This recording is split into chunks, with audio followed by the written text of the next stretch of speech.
Behavior have been teasing tons of new features over on Twitter. Some of these have been very well received, while others not so much. Well, now the full developer update is out. Let's take a look at all the changes coming in the Tools of Torment mid-chapter patch. First off, we have various Bloodweb improvements. You can now tap and hold on any node in the chain to have the Bloodweb automatically purchase up to that point. There's also a new center node after prestiging that will automatically buy up the Bloodweb, prioritizing the cheapest items. Finally, they're adding a press to buy option, which means that you can just tap on a node and purchase it rather than having to hold down M1. It says that this can be used in conjunction with the others mentioned above. That means that you can instantly level up a character with a single tap. This is an awesome change that I've been asking for literally years, so really happy to see it added. Next up, we have the visual terror radius that has been carried over from DBD Mobile. DBD Mobile is designed in such a way that allows you to play it without any audio. Part of that includes a beating heart in the center of your survivor that increases in intensity as you get closer to the center of the killer's terror radius, or usually the other way around. This is now coming to PC. In addition, you'll get a visual notification if the terror radius begins while your character is off screen, and they've made sure to make it work with the various colorblind settings. AutoHaven is being balanced a bit. Blood Lodge is moving its center structure, the eponymous Blood Lodge, to the middle of the map along with several tile changes. This will break line of sight between loops, making it easier for stealth killers while reducing the randomness of survivors safe in dead zones. The maze tiles have also been separated from each other. Gas Haven's massive lines of car piles have been broken up into smaller single tile chunks along with potential spawn locations for pallets. This makes them a lot fairer on both survivors and killers. Healing values have been changed. It wouldn't be a developer update without several of my videos going out of date now, would it? Healing now takes 24 charges, so 24 seconds by default rather than 16 charges. That is 16 seconds as survivors heal at 1 charge per second by default. All medkits now have 24 charges, making them good for only 1 heal. Their effects have also changed. Camping Aid Kit now increases altruistic healing speed by 20%. That's down from 25%. First Aid Kit now increases altruistic healing speed by 25%. That's down from 35%. Emergency Medkit now increases altruistic healing speed by 30%. That's down from 50%. And no longer increases the speed at which you heal yourself. And the rarest Medkit, the Ranger Medkit, now increases altruistic healing speed by 35%, which is down from 50%. Increases skill check success zones by 10%, which is down from 14%. And increases great skill check success zones by 10%, which is down from 15%. Add-ons have changed too, although we haven't been given specifics, except for that a single medkit can no longer fully heal a survivor more than twice in a match, so the max charges is 48. Obviously, perks like Build to Last will still work as before, so a single medkit could actually technically heal a survivor up to 10 times. Check out this video on how that's possible.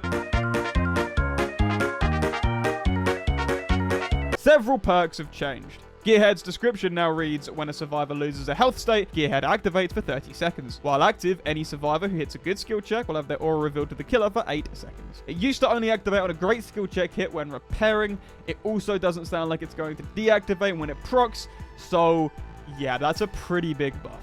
Overzealous, in addition to activating when cleansing a totem, will now also activate when blessing a totem, and the repair speed bonus it gives is now 10%, up from 8%. A small but significant buff.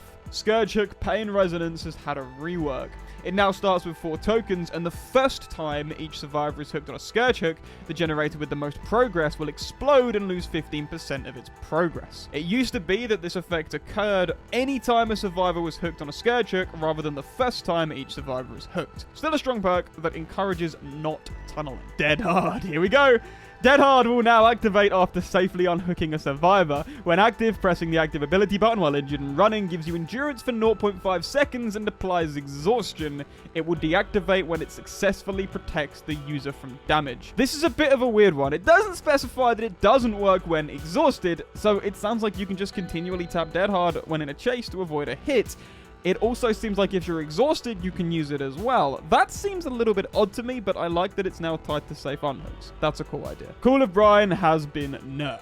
Its additional regression speed is now 125% rather than 200%. Overcharge has also been nerfed, with its max regression speed now set to 130% rather than 200%. However, regression now starts at 85% rather than 75%. The penalty applies for missing the skill check has also been reduced to 4% from 5%. And finally, Finally, Boone's Circle of Healing no longer allows survivors to self-heal without a medkit. Instead, it offers a 50% healing speed bonus to healing others. It does not apply to healing with a medkit. In addition, the auras of all injured survivors within the Boone's range are revealed to all other survivors on the map. This is a massive rework and makes it more of a tactical perk than an all-rounder, good for everything and everyone all the time sort of perk. This is going to be quite controversial, I think. This is like a completely different perk now. Various killers are getting tweaked. Hillbilly has been buffed. The heat generated from starting and continuing to rev your chainsaw has been dramatically reduced, making it almost a non-factor when used in loops over short distances. However, heat generated from sprinting has been increased slightly. In addition, Doom Engraving and Death Engravings have been nerfed to provide less movement speed than before and increase heat generation further. The Pigs add-on John's Medical Files speed bonus is now 10%, up from 6%. The Oni's add-on Blackened Toenail and Bloody Sash will now increase movement speed while absorbing blood by 0.4 meters per second and 0.7 meters per second, respectively, up from 0.3 meters per second and 0.6 meters per second. Freddy's Sheep Block and Unicorn Block add-ons have had their blindness duration increased by 30 seconds. That's 60 seconds and 90 seconds, respectively. Dorito Brain's Scarlet Egg add-on now increases the duration of Killer Instinct inflicted by Rites of Judgment by 3 seconds, which is up from 1.5 seconds. And the Clown's Redhead's Pinky Finger add-on will now reduce maximum held bottles by 3 rather than 2. That's a pretty substantial nerf right there. As a clown main, 6 months, like a year ago. I haven't played the game in a while, but here you go. Right, this is a big update, and yeah, there's even more to get through. Bright light interactions have been removed across the board, meaning that there is no killer-specific benefit to taking flashlights. This means that the Wraith can no longer be burned out of his cloak, the Nurse can no longer be burned while blinking, the Artist's Crows can no longer be scared away with a flashlight, and the Hag's Traps can no longer be destroyed with a flashlight. However, survivors can now wipe away Phantasm Traps, which takes several seconds to do, but means that all survivors, regardless of item, can do it. I totally understand why they've made this change. It made no sense that taking an item would impact gameplay against specific killers but not other killers, so this is good. This means that flashlights are more consistent, they do only a specific thing, it's blinding, as good. Finally, we have the Deep Rift. Last year, behavior allowed players to go beyond tier 70 in the Rift to continue progressing to get alternate versions of outfits. From the mid-chapter onwards, this feature is getting unique visuals, and tomes will also now intentionally almost always build off the most recent chapter in a mid-chapter update. Old characters haven't been forgotten and will still be featured throughout new tomes as minor characters. So there you go, the mid-chapter. What's your favorite part of this update? What don't you like? Let me know in the comments. This is probably the biggest mid-chapter update video I've ever made. Even that one time where they changed like a billion perks, I don't think it was close to 10 minutes long. I mean, the recording at the minute sits at 9 minutes and 30 seconds, but it'll probably get it down to like 7 minutes. Still a long update video, considering. As always, a big thank to my patrons, Jailbreak6969, Dr.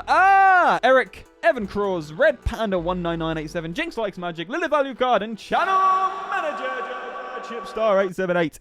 Thank you for watching, and I'll see you in the next one.